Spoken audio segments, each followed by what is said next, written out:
걔는 이런 생각을 한다고 하네요. 인간은 나를 먹여주고 지켜주고 사랑해준다. 그러므로 인간은 신이 분명하다. 그런데 고양이는 인간은 나를 먹여주고 지켜주고 사랑해준다. 그러므로 인간에게 나는 신이 분명하다. 대체 인간은 언제부터 집사를 자처하며 이렇게 시크하고 사랑스럽고 도도한 고양이를 모시고 사는 걸까요?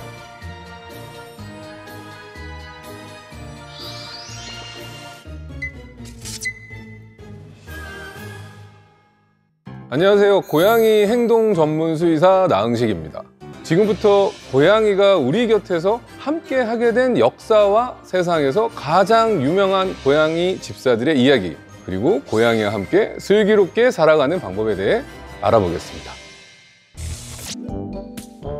고양이가 인간의 곁에서 함께 지내기 시작한 시점, 대략 10,000년 전이에요. 지중해 동부의 비옥한 초승달 지대로 알려진 이 지역에 보통 곡물을 경작하는 법을 터득한 사람들이 영구 정착지와 곡물 창고를 짓기 시작했죠. 이로 인해서 문제가 뭐가 생겼냐면 몰려든 쥐들이 항상 문제였거든요. 이러한 이 쥐들은 고양이한테는 좋은 먹잇감이었거든요. 그래서 이 당시에 고양이 품종 이름을 얘기할 때 펠리스 리비카라는 이름을 얘기하는데, 이 펠리스 리비카에 관심을 끌게 되면서 인간과 야생 고양이가 공생 관계가 발전된 것으로 보시면 됩니다. 고양이가 처음 한국에 들어온 정확한 시기가 적힌 문헌은 없지만 언제쯤 들어왔을까라고 하는 유추하는 설은 있어요. 고양이는 이제 쥐의 천적이기 때문에 대략 472년 고구려 시대에 중국에서 처음 들어오게 됐는데요. 이 연유도 아까 제가 10,000년 전에 고양이가 인간과 공생하게 된 이유와 비슷하다고 보시면 돼요. 중국에서 고구려로 넘어올 때 불경을 들어오게 됐는데, 당연히 이제 불경은 이 당시만 하더라도 나무로 보통 만들었거든요. 이때 이제 배에 있는 이 불경을 쥐가 갉아먹을 수 있기 때문에 고양이를 항상 함께 태우고 들어오기 시작했다고 합니다. 그래서 이러한 중국에서 불경을 들여오기 시작한 시점이 한반도에 고양이가 들어온 시작한 시점이라는 설이 조금 높다라고 보시면 될 것 같아요. 우리나라 역사 속에서 특히 조선시대에는 애묘인 일화가 조금 많아요. 그 중에 이제 대표적인 게 조선의 19대 왕 숙종입니다. 이익이 쓴 성호사설이나 김시민의 금묘가 등의 그 숙종과 고양이 금손의 이야기가 수록되어 있는데요. 숙종은 아버지 묘를 둘러보던 중에 황금빛 고양이를 만나게 되었고, 궁에 데려와서 아꼈던 이유는 아버지 묘에서 발견이 됐기 때문에 아버지 흉에 영혼이 깃들어 있는 게 아닌가라는 생각도 하기도 했다고 하네요. 그러다 보니까 요즘의 애묘인들과 비슷하게 같이 밥 먹으면서 손수 고기도 먹여주고, 정사를 볼 때도 금손이를 곁에 두고 쓰다듬으면서 엄청난 애정을 쏟았다고 알려져 있습니다.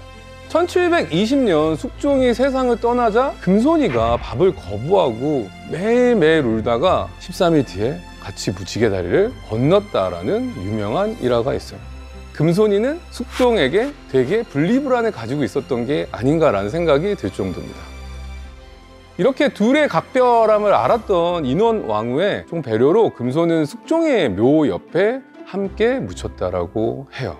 이외에도 세조는 자객으로부터 고양이가 자신을 살렸다고 이 상원사에 묘전을 세우고 고양이를 죽이지 말라는 명을 전국에 내리기도 했고요. 효종의 셋째 딸 숭룡공주는 시집에 가서도 고양이만 예뻐한다고 혼나는 편지가 있을 정도라고 하니, 한국사에서도 이렇게 많은 왕들이 고양이를 사랑하는 애묘인이었다라고 볼 수 있을 것 같네요. 조선시대 왕실에 이렇게 애묘인들이 많은데, 그렇다면 세계적으로 유명한 고양이 집사는 또 누가 있을지 궁금하지 않을까요? 대표적인 세계적으로 유명한 애묘인 중에는 바로 노인과 바다로 유명한 작가 어니스트 해밍웨이가 있을 것 같습니다. 어니스트 해밍웨이는 광적인 애묘인으로도 유명했고요. 그의 첫 번째 고양이가 한 배의 선장에게 선물 받은 고양이인데요. 특이하게 6개의 발가락을 가진 다지친 고양이에요. 해밍웨이는 이런 고양이에게 스노우볼이라는 이름을 붙여주고 정성을 완전 쏟았고요. 집 마당을 자유롭게 뛰어놀 수 있는 구조로 개조하고, 해밍웨이가 글을 쓰던 도중에도 타자기에 올라가도 혼나지 않은 유일한 생명체라고 하네요. 마치 저희가 일하고 있으면 키보드 옆에 고양이들이 올라와서 귀찮게 하더라도 혼내지 않는 것과 똑같은 상황인 것 같은데요. 해밍웨이는 이렇게 생전 다지증 고양이 20마리랑 함께 생활을 했다고 하고요. 죽은 후에도 유산의 일부를 고양이들한테 물려줘서 지금도 해밍웨이의 저택에는 다지증 고양이 60여 마리가 살고 있다고 합니다. 해밍웨이의 고양이 사랑이 너무 유명해서 다지증 고양이를 지금은 해밍웨이 고양이라고 애칭으로 부르기도 하고요. 미국에 가실 일이 있으면 해밍웨이가 살던 저택에 가서 한번 해밍웨이 고양이의 유산을 둘러보시는 것도 도움이 되지 않을까 싶네요. 인류의 역사를 바꾼 위대한 과학적 발견, 이라고 하면은 뭐가 떠오르실까요? 뉴턴의 만류 인력이 빠질 수가 당연히 없겠죠. 그런데 이 결혼하지 않고 평생 고양이와 살았던 뉴턴이 현대에 많이 사용하고 있는 이 고양이 관련 용품 중 하나도 발명했다라는 거 알고 계신가요? 바로 이 고양이들이 드나드는 문인 캣도어, 캣 플립이라고 하죠. 이 뉴턴이 키우던 고양이는 어미와 새끼 2마리였는데 자신의 집 문에 어미용 문과 새끼용 문을 작고 크게 각각 만들어서 설치를 했다고 하고요. 하지만 아기 고양이들은 결국 엄마를 따라다녀서 결국 하나의 문만 사용했다고 하는 슬픈 내용도 있습니다. 톰 소여의 모험으로 유명한 미국 문학의 아버지 소설가 마크 트웨인은 자전적인 이야기를 쓴 책 Who is Mark Twain에 자신을 이렇게 설명했어요. 나는 고양이의 친구이며 동지다. 더 이상의 소개는 필요 없다. 마크 트웨인은 평생 고양이를 33마리를 키운 애묘인 중에 애묘인이었다고 알려져 있습니다. 아내가 세상을 떠나고 깊은 슬픔에 빠져 있을 때 그를 위로해준 검은 고양이 이름이 바로 밤비노였는데요. 특히 이 밤비노를 너무 사랑해서 어느 날 밤비노를 잃어버린 상황이 생겨버린 거예요. 사방으로 밤비노를 찾아다니다가 결국 밤비노를 찾는 신문 광고를 내고 현상금까지 내걸었는데 그 당시 현상금이 $5 정도였는데 당시 직장인들의 일주일치 급여에 해당하는 큰 금액이었다는 거죠. 마크 트웨인의 팬들은 그를 위해서 밤새 동네를 돌아다녔고 길거리에 보이는 검은 고양이는 모두 마크 트웨인의 집으로 데려갔다라고 하기도 합니다. 다행히 밤비노는 무사히 집에 돌아왔고 마크 트웨인은 팬들을 위해 밤비노를 찾았다는 내용이 담긴 전단지를 다시 내야 했다라고도 하네요. 영국의 전설적인 로커 퀸의 프레디 머큐리는 특히 길고양이를 많이 입양해서 키웠는데 많을 때는 10마리와 함께 살았다라고 하네요. 첫 솔로 앨범 미스터 배드 가이의 인사말에는 이 앨범을 나의 고양이 제리에게 바친다. 톰과 오스카, 티파니에게도, 그리고 세상의 고양이를 사랑하는 모든 사람들에게도. 다른 사람들은 다 꺼져라! 라고 고양이들에게 앨범을 헌정했을 정도라고 합니다. 지금의 애묘인들과도 별반 차이가 없을 것 같은데 또 고양이를 정말 사랑해서 크리스마스에는 고양이 이름을 하나하나 새긴 양말에 선물까지 넣어주었다고 합니다. 개를 키울 때 가장 중요한 것이 산책이라면 고양이를 키울 때 가장 중요한 것은 실내 환경이라는 거죠. 고양이가 행복하게, 고양이가 지내는 나도 행복하게 살 수 있는 방법이 있어요. 지금부터 고양이를 키울 때 꼭 필요한 5가지를 알아볼까 합니다. 우리나라의 고양이 수는 약 230만 마리로 추정되는데 이렇게 고양이 수가 갑자기 확 드러나고 애묘인이 급증한 시기가 언제일까라고 생각해 보신 적 있나요? 대략 2016년부터 이때부터 1인 가구 수가 급증하면서 고양이에 대한 선호도가 늘어났다라고 보시면 돼요. 그런데 이 1인 가구의 거주 공간이 주로 원룸, 오피스텔 등 공간 제약이 많은 곳이기 때문에 제한된 실내 환경을 어떻게 꾸며주느냐에 따라서 좁은 공간에서도 나와 고양이 모두 행복할 수 있다는 거예요. 이 5가지 중에 첫 번째는 적당한 공간입니다. 고양이는 3차원적 공간을 쓰기 때문에 수직 공간이 매우 중요해요. 개의 경우에는 2차원적 공간을 쓰기 때문에 수직 공간을 사용하지 않는다는 것도 가장 큰 차이죠. 고양이를 키우는 많은 집에 캣타워, 특히 이런 수직 공간을 설치해 주는 경우가 많은데 캣타워의 확장판인 캣로드를 설치할 경우 고양이들에게 더 많은 공간성을 확보해 준다라고 생각하시면 돼요. 고양이가 한 공간에서 최소로 필요로 하는 공간은 킹 사이즈 정도 침대면 충분히 생활할 수 있다는 것도 기억하시면 좋을 것 같아요. 특히 다묘 가정의 경우 고양이들이 정면으로 마주치는 상황만 줄여도 싸움이 확연히 줄어드는데 2마리 이상이 생활하는 다묘 가정의 캣타워가 하나라면 그 꼭대기층을 누가 차지하는지 확인해 볼 필요가 있습니다. 이 꼭대기층을 차지하는 고양이가 리더라는 거기 때문인데요. 가장 높은 곳에서 집안을 내려다보고 모든 상황을 파악하는 이 명당 장소이기 때문에 이 명당 장소를 차지하는 고양이가 그 집안의 리더일 가능성이 높다라는 거죠. 야심차게 이렇게 캣로드, 캣타워 이렇게 만들었는데 이런 고민들 많이 하시거든요. 아, 우리 집 고양이 사용하지 않는 것 같아요. 그래서 이렇게 고양이가 사용하지 않는다면 어떻게 해야 될지 이러한 부분들 하소연도 자주 하세요. 특히 많은 집사들이 고양이를 위해서 비싼 캣타워, 새로운 장난감을 월화수목금금 매일 제공해 주는데도 고양이가 도무지 관심을 보이지 않는다라는 고민도 많으실 거예요.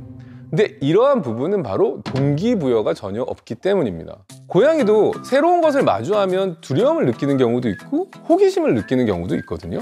이때 긍정적 방향으로 나아가기 위해서는 좋은 경험을 할 수 있는 동기부여가 필수적이에요. 이럴 때 간식만큼 효과적인 것은 없다라는 거죠. 두 번째는 자율성을 볼 수 있을 것 같아요. 고양이는 원하지 않는 환경에 스트레스를 크게 받는 동물이고요. 익숙한 고양이 제품은 되도록 바꾸지 않고 일정한 규칙을 깨지 않는 것도 되게 중요합니다. 특히나 많은 분들이 이사를 할 때 고양이가 받는 스트레스에 대해 걱정도 많이 하시고요. 역시나 고양이에게 이 이사라는 이벤트는 큰 스트레스 상황일 수밖에 없어요.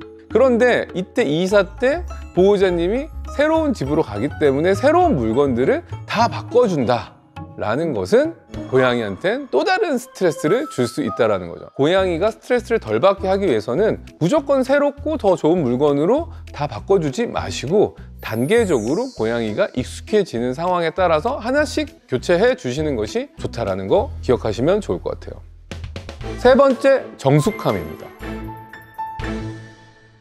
고양이들의 청각 기능이 얼마만큼 발달했는지는 아마 잘 모르실 것 같은데요. 이 청각 기능은 굉장히 예민해서 대략 6만 헤르츠까지 들을 수가 있어요. 인간이 보통 2만 헤르츠, 개가 3.8만 헤르츠, 개에 비해서도 2배 가까이 높은 청각 기능을 갖고 있다는 거죠.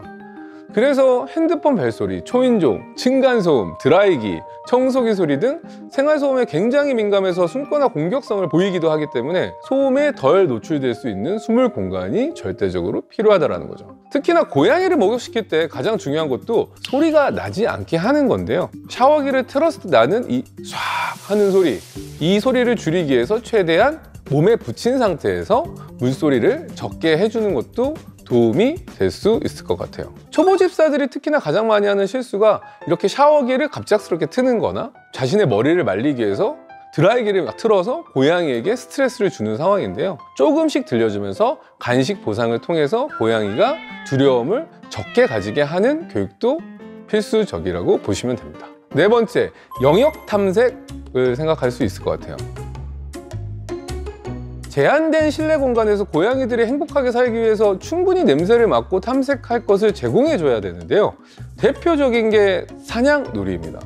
우리 고양이는 장난감에 흥미가 없다고 하는 분들은 꼭 사냥놀이 후나 사냥놀이 중간에 간식으로 보상을 꼭 해주셔야 돼요. 고양이는 잠만 잔다고 걱정하시는 분들이 많은데 평균적으로 실내 고양이들은 14시간 정도를 자고요. 실외 고양이들, 밖에서 생활하는 고양이들은 10시간 정도를 자는데 이는 고양이가 사냥할 때 쓰려고 하는 힘을 폭발시키기 위해서 에너지를 비축하는 과정이라고 보시면 됩니다. 길고양이의 경우 사냥에 소비하는 시간이 보통 3.6시간 정도 되기 때문에 짧게 자지만 많이 움직이는 경우고요. 실내 고양이의 경우에는 14분밖에 사냥놀이를 하지 않지만 14시간이나 자기 때문에 많은 실내 고양이들이 비만의 문제가 생길 수 있는 우려도 있죠. 다섯 번째, 안정감. 개의 견생에서 최우선 순위는 무엇일까요? 우선순위를 보자면 바로 첫 번째는 보호자, 두 번째는 사냥놀이, 세 번째는 쉴 수 있는 공간입니다. 그런데 고양이는 최우선 순위가 이것과는 조금 달라요. 바로 첫 번째는 자신이 몸을 숨기거나 쉴 수 있는 안전한 공간이 첫 번째고요. 두 번째는 사냥놀이, 세 번째가 바로 보호자. 보호자가 꼴찌인 거죠. 담요 과정에서 전쟁을 피할 수 있는 방법 중에 하나도 이러한 캣콘도를 활용하는 건데요. 고양이끼리 싸움이 있을 때는 과연 누구를 분리를 해야 될까? 라고도 많이들 물어보세요. 보통은 피해 고양이를 다른 곳으로 분리해야 한다고 생각하는데 실질적으로는 가해 고양이를 분리해야 합니다. 가해 고양이가 많은 공간을 쓰고 있기 때문에 피해 고양이는 보통 식탁 밑이나 아니면은 화장대 밑에 이렇게 좁은 공간만 차지한 채 지내기 십상이에요. 가해 고양이를 보통 캣콘도나 분리된 공간에 놓는 것이 현명한 선택이고요. 피해 고양이는 그간의 스트레스를 풀기 위해서 핵심 공간, 거실 이런 데서 지낼 시간을 줘야 될 필요가 있는 거죠. 가해 고양이가 밖에 나왔을 때 피해 고양이를 괴롭히지 않거나 공격하지 않으면 그 상황에 보상을 줌으로써 피해 고양이와 가해 고양이가 사이좋게 지내는 상황을 자꾸 유도해 주는 것도 도움이 될 것입니다. 항상 보면 시크하고 이렇게 살가운 것 같지도 않은데 저희는 왜 이렇게 고양이에 열광을 할까요? Cat is not a small dog 이라는 말이 있죠. 현재 시대에 살고 있는 대표적인 반려동물로서 사랑받고 있는 고양이는 개와는 확연히 다른 성향과 행동 패턴을 가지고 있어요. 대표적인 영역동물인 고양이에게는 실내 환경이 그들의 세상의 전부고 우주이기 때문에 이를 이해하고 배려해준다면 올바르게 고양이와 함께 공존하며 행복한 묘연을 이어나갈 수 있을 것이라고 제가 자신합니다. 요즘 고양이 사진을 보면서 힐링하는 랜선 집사들이 참 많죠. 그 중에서도 길고양이가 자꾸 나를 따라와 같은 운명적인 간택설 한 번쯤은 보셨을 거예요. 길고양이를 집에 데려오면 고양이도 나도 행복하게 살 수 있을지 이러한 고민들 많이 하실 것 같은데요. 길고양이를 함부로 양줍하지 말라고 하는 데는 크게 두 가지 이유가 있어요. 고양이는 태어난 지 13주 이전에 사람 손을 타지 않는 경우에는 사회성 부적 공격성을 보일 수도 있고요.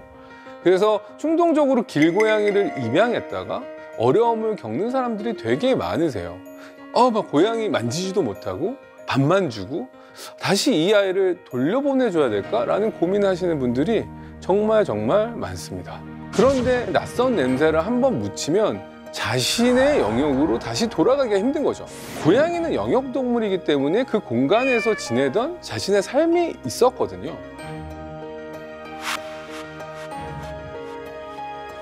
그런데 병원도 다녀오고 또 새로운 사람의 손길도 타고 그러다 보면은 그 공간에 다시 돌아갔을 때 다시 적응하기가 힘들다라는 거죠. 그런데 얘가 잘 먹고 다니나? 또 추워졌는데 막 눈곱 상처도 있고 맞고 다니는 거 아니야?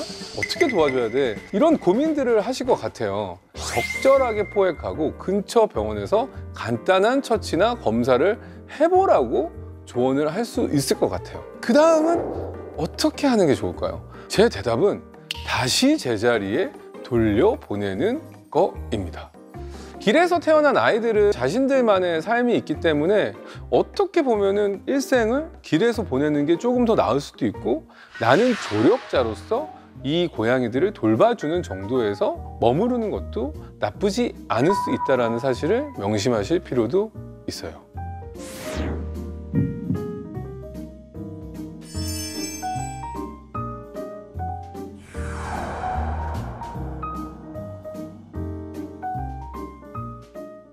길고양이와 함께하는 데 가장 중요한 것은 첫째도 인내심, 둘째도 인내심, 셋째도 인내심이에요. 고양이들은 순화되지 않은 경우에 사회성 부족 공격성을 보이는 경우가 많고 경계심이 많거든요. 우선 고양이가 어느 거리에서부터 경계심을 가지기 시작하는지 확인하실 필요가 있어요. 그래서 좋아하는 간식을 들고 가만히 기다렸을 때 이때 거리는 1.8m 이상이 돼야 되는 거.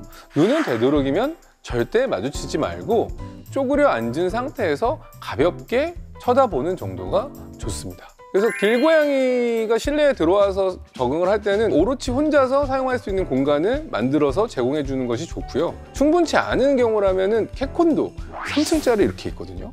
이런 것들을 이용해서 경계를 풀어나가는 것을 추천해 드립니다. 고양이가 만약에 관심이 있거나 마음을 조금 연다면은 간식을 먹기 위해서 다가올 거고요. 이때 주의할 점은 첫째도 인내심, 둘째도 인내심, 셋째도 인내심이에요. 길에서 생활하던 고양이가 순화되는 과정은 수일, 길면 1년 이상이 걸리는 경우도 많기 때문에요. 조급하게 친해지기 위해서 다가가거나 무리한 스킨십, 바로 막 얼굴을 만지려고 한다던가 여태까지 했던 행동이 수포로 돌아갈 수 있다는 거죠. 고양이가 다가와서 여러 가지 냄새를 맡는 플레멘 반응, 가볍게 머리를 쿵 하고 하는 헤드 번팅이라던가 이런 행동을 한다라면은 거리 좁히기가 성공을 했다라고 생각하셔도 됩니다. 매일매일 꾸준히 노력한다라는 게 더욱 중요하다라는 사실도 기억하시면 좋을 것 같아요. 그러면 길에서 생활하는 고양이와 집에서 생활하는 고양이의 차이가 좀 있을 것 같은데, 길고양이 경우 사냥을 위해서 24시간 중에 총 3시간 정도를 사용을 해요. 하지만 실내 고양이는 얼마나 쓴다? 1%. 14분밖에 안 쓴다라는 거죠. 길고양이 경우는 먹고 살아야 되니까 계속 이동하고 움직이고 사냥을 하는데, 실내 고양이는 항상 밥 사야지 있고 이런 풍족한 환경에서는 당연히 내가 굳이 사냥을 할 필요가 없는 거죠. 그래서 뚱뚱해지고 무기력해지고 다른 합병증 질환들에 빠지기도 쉬운 거죠. 그래서 바로 콘트라 프리 로딩이라고 해서 어렵게 밥을 주라라고 하는 이론이 있는데요. 먹이 퍼즐이나 이런 걸 통해서 어렵게 식사를 제공할 필요가 있다는 겁니다. 그런데 많은 분들이 길고양이 관련돼서 뚱뚱해요, 비만인 것 같아요 라고도 물어보세요. 동네에서 너무 돌봄을 잘 받아서 뚱뚱한 고양이도 있지만 길에서 생활할 때 사람이 버린 음식을 종종 먹게 되는데 나트륨 섭취가 많아서 붓기 때문에 이렇게 보이는 경우가 많아요.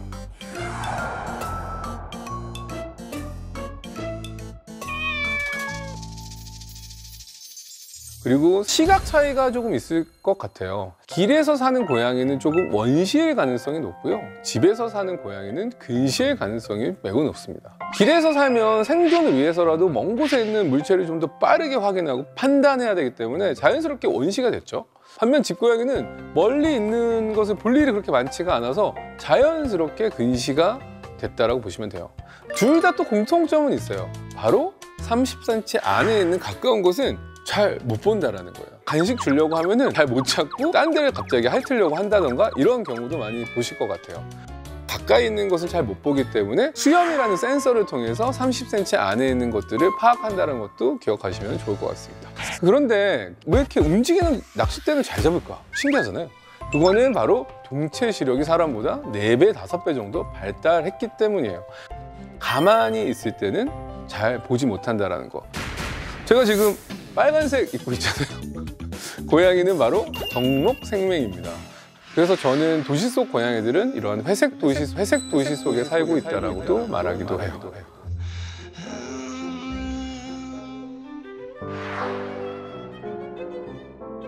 뭐라고? 인내심.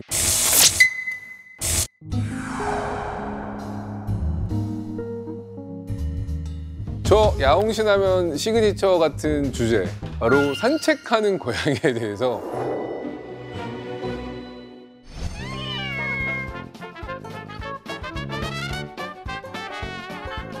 과연 산책하는 고양이는 환상일까?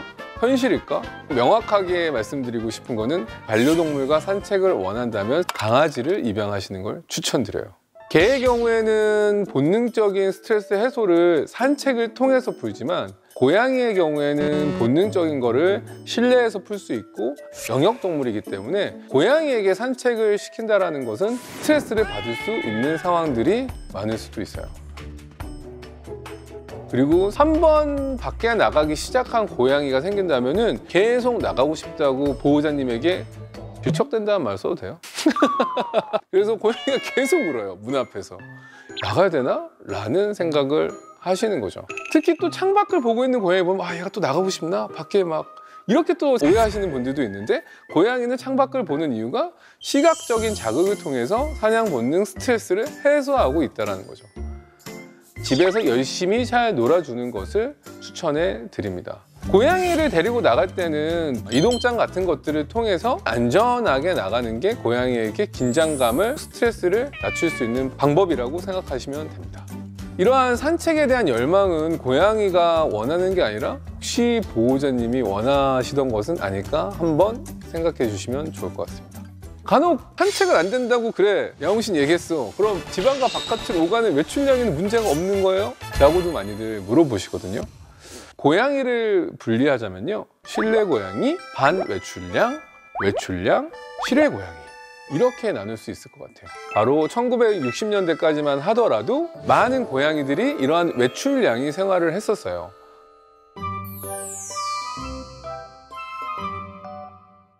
외출량이 생활을 했던 이유는 바로 화장실이 집안에 없었기 때문이죠. 벤토나이트라고 하는 이 모래가 보편화되면서 고양이들이 굳이 바깥에까지 나갈 필요가 없었다는 거죠. 그럼 왜 실내 고양이가 왜 더 좋을까? 바로 고양이는 안정감을 제일 중요하게 생각하기 때문이에요. 또한 외출하는 고양이가 됐을 때는 여러 가지 위험 요소에 노출될 수 있을 것 같습니다. 바로 교통사고, 외부 고양이들과의 다툼, 실종되는 상황. 실내로 영국의 경우에는 많은 고양이들이 이러한 외출량의 생활을 하지만 82%가 집 앞 이면 도로에서 교통사고로 사망하는 경우가 많다는 거 꼭 기억하실 필요가 있을 것 같습니다. 간혹 또 개랑 고양이랑 좀 같이 잘 해피하게, 개가 막 고양이 핥아주고 있고 막 고양이가 개 핥아주고 있고 이런 모습 팁을 드리자면 12주 이전에 개와 고양이를 같이 입양하셨을 경우에는 위화감을 갖지 않는다는 거죠. 형제 고양이나 형제 견이라고 생각할 수 있기 때문에 이 시기에 같이 입양을 해주시는 것도 도움이 될 것 같아요. 고양이의 학습 능력, 이러한 능력은 보통 사야 시기 때, 이 시기에는 모든 정보를 완전 스폰지처럼 흡수하는 시기예요. 개의 경우에는 사야 시기가 3주에서 12주, 아니 13주까지 보고 있지만 고양이는 그것보다 절반이 생후 3주에서 7주 또는 8주까지 사회화 기간을 거친다라고 합니다. 생후 3주부터는 냄새, 모습만으로 엄마 고양이를 새끼 고양이한테 알아보고요. 이때부터 사냥의 기초를 배워요. 생후 5주, 한 달이 좀만 넘어도 바로 화장실을 가리죠. 내가 어디다 싸야지? 아, 여기다 싸는 게 맞구나.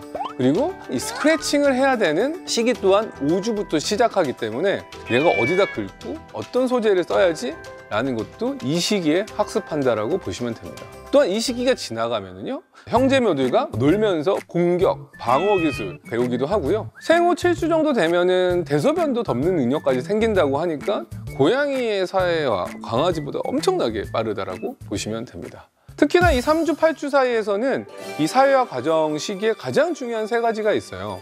바로 PPI라고 해서 Predatory Behavior, 사냥 본능에 대한 사회화가 있을 수가 있고요. 두 번째는 People Friendly Behavior, 사람 친화적인 사회화가 이루어져야 된다는 거죠. 마지막으로 I, Intercat Friendly Behavior는 고양이 형제묘들과의 사회화도 이루어져야 된다는 거죠. 이게 이루어지지 않고 간혹 너무 빠른 시기에 엄마 고양이로부터 떨어진 새끼 고양이들은 성장 후에 많은 문제 행동을 할 수 있다는 것도 기억하실 필요가 있어요.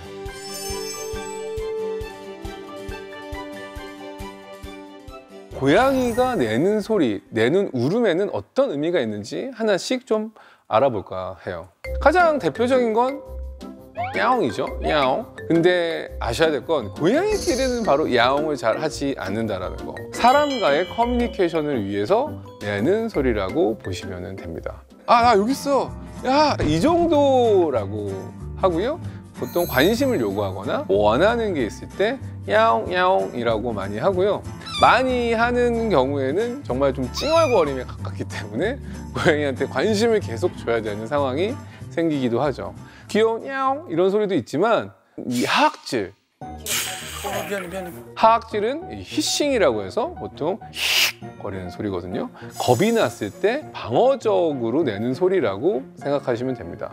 고양이는 기본적으로 자기 방어적인 기질이 엄청 발달돼 있어요. 고양이가 먼저 공격을 한다던가 이런 것보다는 방어적일 필요가 있을 때 표현을 하는 거죠. 이렇게 표현을 했음에도 계속 위협적인 상황이 되면은 거리는 개가 내는 소리와 비슷한 그롤링이라고 하거든요. 이 소리를 내는 거죠. 이럴 때는 절대적으로 다가가지 말고 그 자리를 피하시거나 더 이상 고양이를 건드시면 안 될 것 같아요.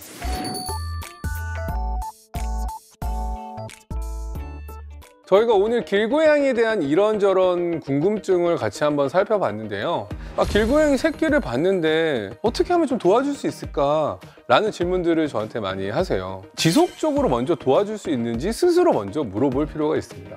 단순히 안쓰러운 마음만으로 고양이를 돌봐줄 것이 아니라 깊은 책임감과 그 지역에 있는 동네 주민들, 원활한 소통도 꼭 필요하다는 거 기억하실 필요가 있습니다.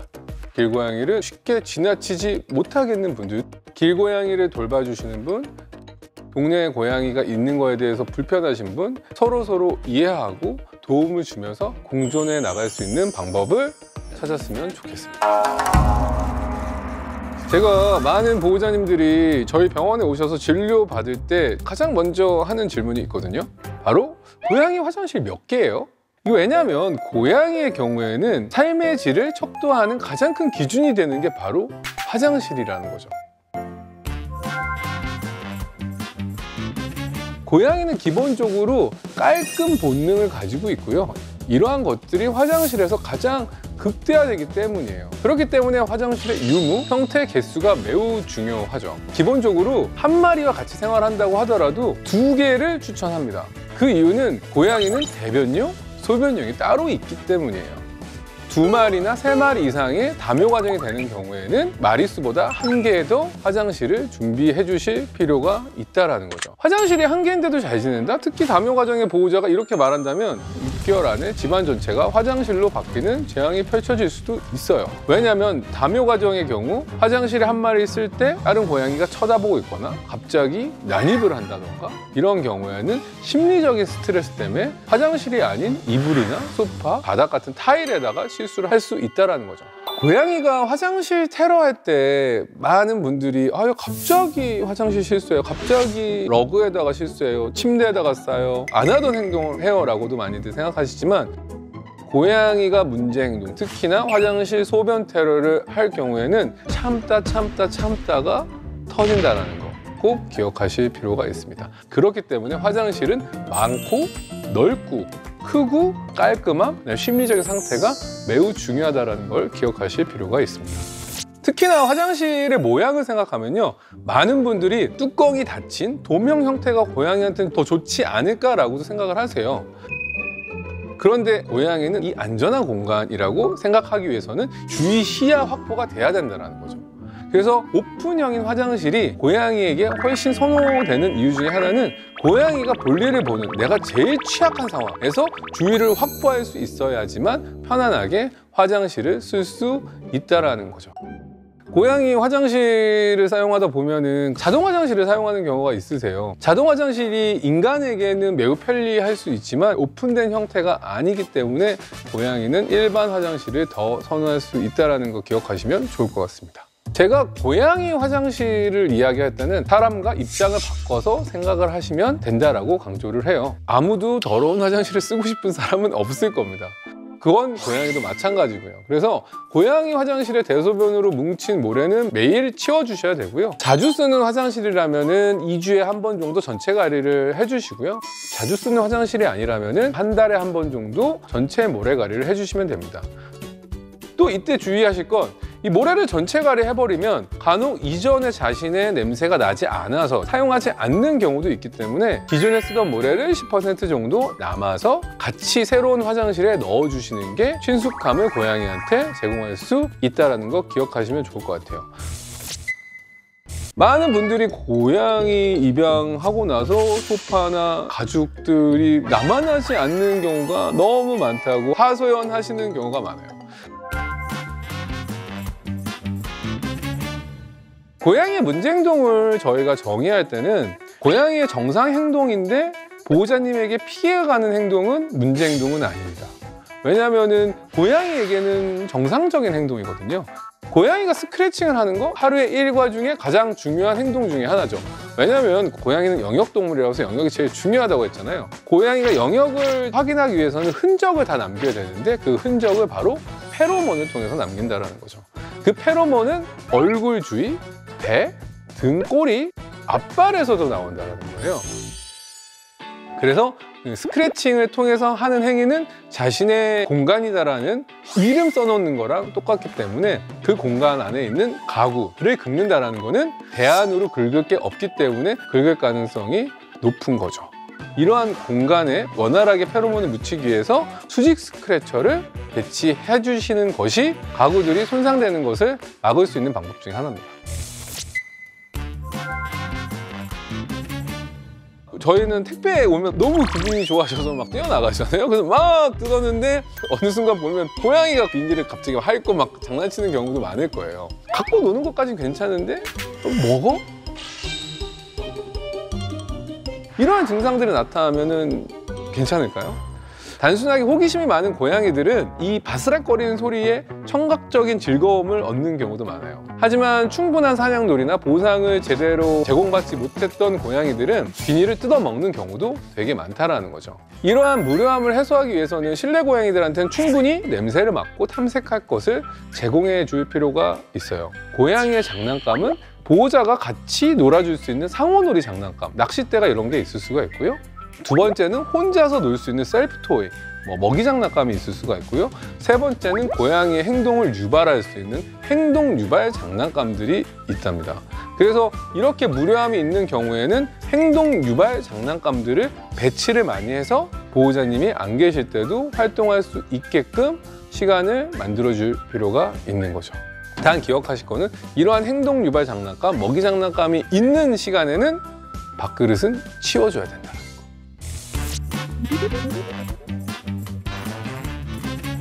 보호자님들이 많이들 저희 진료받으러 오셔서 보여주실 때 보면 팔이 막 다치신 분들이 많고 손에 상처 있으신 분들이 많아요. 간혹 나 고양이 집사라서 이 정도는 영광의 상처지라고 생각할 수 있지만 제 손은 너무 깨끗하거든요. 이런 상황이 많이 발생하는 경우, 이거는 근본적으로 보호자님의 잘못이다. 고양이가 가지고 있는 자세 중에 많이들 오해하시는 것 중에 하나가 고양이가 배를 보이며 누워있을 때 배를 만져달라고 생각하시는 거예요. 이 고양이가 배를 보이며 누워있는 경우는 두 가지인데요. 하나는 이 공간이 너무 편안해. 나 여기 우리 집 안방이야 라고 해서 퍼져 있는 경우나 나 놀고 싶어 라고 해서 플레이 제스처, 내가 놀이 자세를 보일 때도 이렇게 배를 보이며 누워있는 자세를 취하는 경우가 많아요.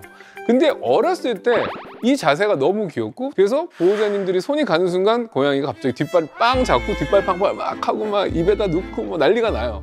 이런 상황이 고양이가 보호자님의 손을 장난감으로 인식하기 시작하는 순간이라는 거죠. 그렇기 때문에 꼭 고양이에게 놀이는 신체가 아닌 상호놀이 할 수 있는 장난감을 이용해서만 꼭 놀아주셔야 되는 거 기억하실 필요가 있어요. 고양이 막 이렇게 그루밍 하는 거 많이 보시죠? 간혹 이게 너무 심해서 털을 단순하게 핥는 수준이 아니라 뜯는 경우도 있어요. 많은 분들이 얘가 여기 피부병이 있는 게 아닐까? 피부병이 있어서 그럴 수도 있지만 병원에 갔는데 괜찮대. 이거를 바로 오버 그루밍, 과도한 핥기 증상이라고 합니다. 이런 경우는 보통 강박증이라고 하는 하나의 카테고리 안에 있는 어떤 정서적인 마음의 질환이라고 보시면 되고요. 일반적으로 이러한 오버그루밍, 과도한 핥기와 같은 증상이 나타나는 고양이들의 특징은 뭐냐면 보통 무료함, 아니면은 과도한 외로움, 어떠한 스트레스, 이러한 것들로 인해서 자신의 몸을 과도하게 핥아서 심리적인 위로를 받고 있는 거기 때문에 이러한 경우에는 가까운 동물병원에 가셔서 전문가의 상담을 꼭 받으실 필요가 있는 질환이라고 보시면 됩니다. 고양이가 외로움이 없는 동물이다라고도 생각들을 많이 하시는데요. 그 답은 아닙니다. 고양이는 혼자서도 잘 지내고 잠도 많이 자고 창밖도 잘 보고 아무것도 아닌 실 같은 거 갖고도 놀기 때문에 고양이는 외로움을 느끼지 않고 혼자 있는 것에 익숙하다라고도 오해를 많이 하시는데요. 이거는 고양이가 솔리터리 헌터, 그러니까 혼자서 독립적인 사냥을 하는 동물이기 때문에 거기에 생긴 오해로 만든 고정관념이라는 거죠. 고양이가 사냥 성향이 독립적인 거지 외로움을 느끼지 않는다라고 고정관념을 가지실 필요는 없다라는 거죠. 고양이는 그 어떤 동물보다도 다채로운 감정을 표현하고 있어요. 특히나 꼬리 끝은 고양이를 볼 때 가장 먼저 봐야 되는 부분이거든요. 고양이 꼬리뼈가 어떻게 생겼냐면 고양이 꼬리뼈는 한 18개나 되는 뼈로 구조되어 있고 근육도 32개나 붙어 있기 때문에 이 꼬리로 하는 이 감정 표현은 사람만큼 되게 섬세하고 솔직하다라는 거죠. 고양이 꼬리를 전체적으로 봤을 때 방향을 보실 필요가 있습니다. 고양이 꼬리가 세워져 있다? 그러면 자신감이 엄청 충만하다라는 거. 이 공간에서 내가 되게 편안한 감정이다라는 거. 서 있는 고양이 꼬리 끝이 나를 향해 있다? 라면 완전히 나한테 호의적이다라는 거죠. 사람뿐만이 아니라 고양이와 고양이 사이에서도 서로 꼬리끝이 향해 있다는 거는 서로의 관계가 매우 우호적이다라고 생각하시면 돼요. 그러면 이 꼬리끝이 반대 방향이다. 아, 내가 이 사람 믿어야 되나? 이 고양이를 믿어야 돼? 약간은 의심과 불확실함이 섞인 상태라고 볼 수 있어요. 그래도 꼬리가 이렇게 서 있다는 것은 일단 우호적이다라는 겁니다.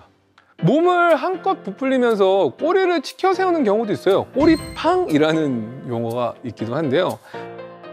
상대방한테 위압감을 주려는 행동이기 때문에 다리를 피해서 고양이가 좀 안정을 찾을 때까지 기다릴 필요가 있습니다. 꼬리가 이렇게 쭉 편안하게 내려가 있는 경우, 상황을 보기 위해서 편안하게 꼬리를 내린 경우도 있지만 간혹 긴장감이 높은 경우에는 공격 준비 자세인 경우도 있다는 거.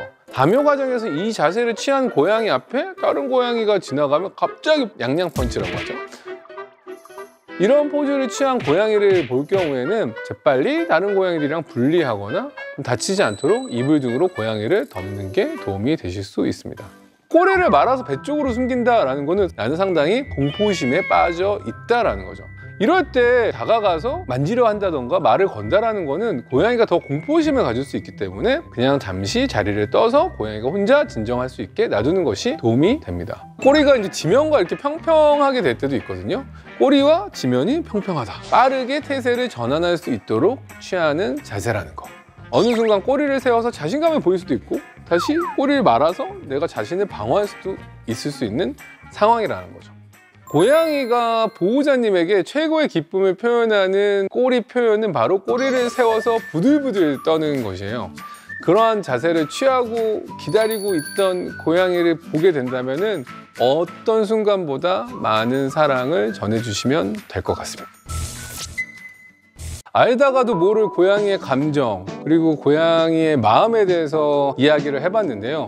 이 이야기를 바탕으로 조금 고양이의 감정을 읽고 고양이도 이렇게 애정 표현도 많이 하고 감정 표현이 풍부한 반려동물이구나 라고 이해하는 데 도움이 되셨으면 좋겠고요. 공유하는데 더 많은 도움이 됐으면 좋겠습니다.